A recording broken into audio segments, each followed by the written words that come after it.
ছোটবেলায় মায়ের শাখা পলা পরা হাত দেখে ভাবতাম একদিন আমার হাতও মায়ের মতনই হবে। কি খুশিই না হয়ে যেতাম। তখন কি জানতাম এই শাখা পলাই মা মেয়ের মাঝে এসে দাঁড়াবে।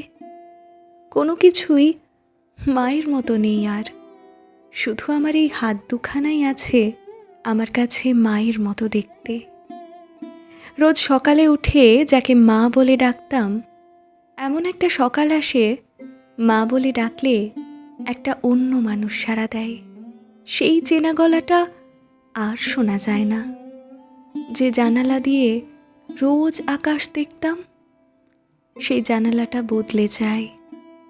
দূর থেকে যে গলিটা দেখে ভাবতাম এই তো বাড়ি এসে গেছি, হারিয়ে যায় সেই রাস্তার নামও। কত কী তো রেখে এসেছি যত্নে, স্নান করার মগ, হরলিক্সের গ্লাস, জমানো কলম, ছোটবেলার গল্পের বই, মাথায় চুল নেই পুতুলটা, ভাঙা কাঁচের চুড়ি, কানের দুল, আরও কত কি।